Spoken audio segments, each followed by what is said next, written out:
ଜିତୁ ବାବୁ ଦେଖନ୍ତୁ କିଛି ଭକ୍ତ ଏବେ କହୁଛନ୍ତି ଜଗନ୍ନାଥ ତାଙ୍କୁ ଫୋନ କରିକି କହିଲେ ଯେ ସିଏ ଜନ୍ମ ହେଇଛନ୍ତି କଳ୍କି ଅବତାରରେ ଆଉ ତାଙ୍କୁ ପୂଜା କରିବା ପାଇଁ। ଏହା ଯେତେବେଳେ ଗଜପତି ମହାରାଜ ଅଛନ୍ତି, ବଡ ବଡ ପୂଜା ପଣ୍ଡା ମାନେ ଅଛନ୍ତି, ତାଙ୍କୁ ନ ଜଣେଇ ଜଣେ ସାଧାରଣ ଭକ୍ତଙ୍କୁ ଜଗନ୍ନାଥ ଏମିତି କହିବେ ଫୋନ କରିକି, ଏମିତି ଆପଣ କେତେ ବିଶ୍ୱାସ କରୁଛନ୍ତି ଜଣେ ପୂଜକ ହିସାବରେ, ଜଣେ ବ୍ରାହ୍ମଣ ସମାଜର ବ୍ୟକ୍ତି ହିସାବରେ?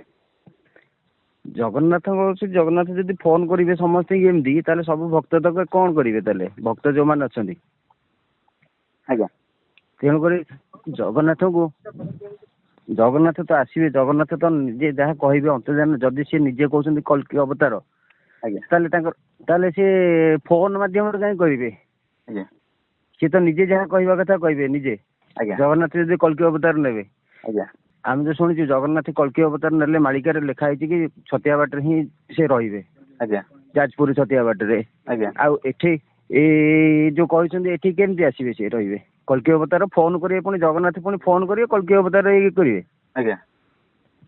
ଆଉ ଯୋଉ କଥା କୁହାଯାଉଛି ଯେ ସିଏ ସାଧାରଣ ଲୋକଙ୍କ ପରି ବୁଲିବେ, ଯିଏ ମଦ ମାଂସ ନ ଖାଉଥିବ ସିଏ ହିଁ ଦର୍ଶନ କରିପାରିବ, ସିଏ ହିଁ ଦେଖା କରିପାରିବ। ମଦ ମାଂସ ଯିଏ ମଦ ମାଂସ 6 ମାସ ଛାଡିବ ସେ ହିଁ ପ୍ରଭୁଙ୍କ ଦର୍ଶନ କରିପାରିବ। ଆମେ ତ ବର୍ଷ ବର୍ଷ ଧରି ଛାଡିଛୁ, ଆମକୁ ତ କାହିଁ ଜଗନ୍ନାଥ ଫୋନ କରି କହୁନାହାନ୍ତି।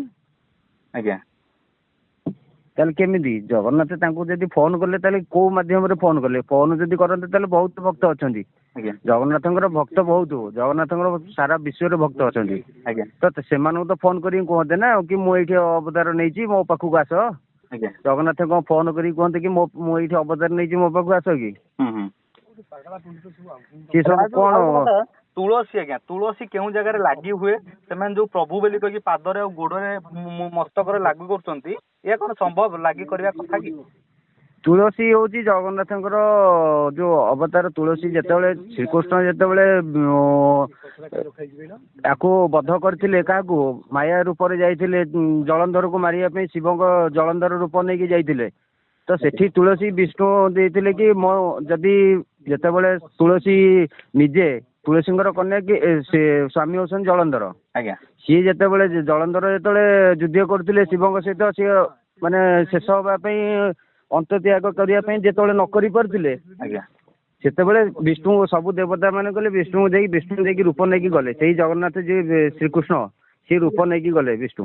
ସେଠି ଯାଇକି ଜଳନ୍ଧର ରୂପରେ ଯେତେବେଳେ ରହିଲେ, ଜଳନ୍ଧର ରୂପରେ ସ୍ତ୍ରୀ ପାଖରେ ଯେତେବେଳେ ତାଙ୍କର ସତୀତ୍ୱ ନଷ୍ଟ କରିବା ପାଇଁ ରହିଥିଲେ, ତ ଜଗନ୍ନାଥ ତୁଳସୀ ରହିଲେ ସେ କି ମୋ ମସ୍ତକରେ ରହିବ। ବିଷ୍ଣୁ କହିଥିଲେ କି ମୁଁ ରୂପ ନେବି, ଯେତେବେଳେ ଜଗନ୍ନାଥ ରୂପ ନେବି ସେତିକି ବେଳେ ମୋ ସହିତ ମୁଁ ଯେତେବେଳେ ରୂପ ନେବି ସେଇଟା ମୋ ମସ୍ତକରେ, ତମେ ମୋ ପାଖରେ ମୋ ଖାଦ୍ୟରେ ସବୁଥିରେ ତୁଳସୀ ପଡିଲେ ମୋର ସେଇଟା ତମର ଇଏ କରାଯିବ, ସତୀତ୍ୱ ରହିବ ବୋଲିକା। ତାହେଲେ ଇଏ କେମିତି ପାଦରେ କେମିତି ଦିଏ? ପାଦରେ ଯିଏ ଦିଅନ୍ତି ସିଏ ହଉଛନ୍ତି ଅପଭ୍ରଷ୍ଟ ହବ ତାଙ୍କର। ସେମାନଙ୍କର ଅଳ୍ପ ଦିନ ପାଇଁ ସେମାନେ ଆସନ୍ତି, କିଛି ମାୟା ବିଦ୍ୟା ତାଙ୍କ ପାଖରେ ଥାଏ, ତେଣୁକରି ସେମାନଙ୍କର ଇଏ କରାଯାଏ। ତାଙ୍କ ବିରୁଦ୍ଧରେ ଯିଏ କହୁଛନ୍ତି ତାଙ୍କୁ କହୁଛନ୍ତି ସିଏ ଅସୁର, ସିଏ ଭଗବାନଙ୍କୁ ପ୍ରାପ୍ତି କରିପାରିବନି। ଆପଣ ତ ବିରୁଦ୍ଧରେ କହିଲେଣି, ଆପଣ କଣ ଅସୁର? ନା, ଆମେ ତ ମାଂସାହାରୀ ନୁହଁ। ମାଂସାହାରୀ ଯିଏ ସେମାନେ ଅସୁର ହେବେ ନା। ତେଣୁକରି ଆମେ ତ ଏତେ ବର୍ଷ ବର୍ଷ ଧରିକି ଆମେ ଖାଉନୁ। ଆମର ବ୍ରାହ୍ମଣ ସମାଜରେ ବ୍ରାହ୍ମଣ ଭକ୍ତ ମାନେ କେହି ଆମେ ମାଂସ ବି ଖାଆନ୍ତିନି, କି କୌଣସି ଜୀବକୁ ବି ହତ୍ୟା କରନ୍ତିନି। ତାହେଲେ ସେମାନେ କେମିତି? ତାଙ୍କ ପାଖକୁ ତ ଜଗନ୍ନାଥ ଫୋନ କରୁନାହାନ୍ତି କି ତାଙ୍କୁ ତ କହୁଛନ୍ତି ଯେତିକି କହିବେ ତାଙ୍କର ଧ୍ୟାନରେ ଯିଏ ବସିବ ସେ ତାଙ୍କୁ ହିଁ କହିବେ। ସେଇଟା ନୁହଁ କି ଆମକୁ ଫୋନ ମାଧ୍ୟମରେ କହିଲେ ସେ ଜଗନ୍ନାଥ ହେଇଗଲେ କଳ୍କି ଅବତାର, ଆମକୁ ସେଇଠିକି ଆସନ୍ତୁ, ଏଇଠି ଆମେ ଦବୁ, ଇଏ କରିବୁ, ସେ କରିବୁ, ଏଇ ଜିନିଷ ଗୁଡାକ ଦରକାର ନାହିଁ। ତ ଜଗନ୍ନାଥ ସ୍ୱୟଂ ଆସିକି ତମ ପାଖରେ ରହିପାରିବ। ତମକୁ ଭକ୍ତ ହିସାବରେ ତମ ପାଖରେ ତମେ ଯେତେ ଭକ୍ତି କରିବ, ତମ ପାଖରେ ହିଁ ଜଗନ୍ନାଥ ଆସିକି କୋଉ ମାଧ୍ୟମରେ ଆସିକି ତମ ପାଖରେ ପହଞ୍ଚିବେ। କିନ୍ତୁ ଇଏ ଯୋଉ କହୁଛନ୍ତି କି ଆମକୁ ଫୋନ କରିଲେ, ଫୋନ ମାଧ୍ୟମରେ କିଛି ନାହିଁ। ଫୋନ ମାଧ୍ୟମରେ ତ ସମସ୍ତଙ୍କୁ କହିଦିଅନ୍ତି ଜଗନ୍ନାଥ। ଯୋଉମାନେ ମାଂସ ଖାଉନାହାନ୍ତି, ଜଗନ୍ନାଥ ଭକ୍ତି ଅଛନ୍ତି, ତାଙ୍କୁ ତ କାହିଁ କହୁନାହାନ୍ତି? ଏଇଠି ତାହେଲେ କାହିଁ କହିଲେ ୟାଙ୍କୁ?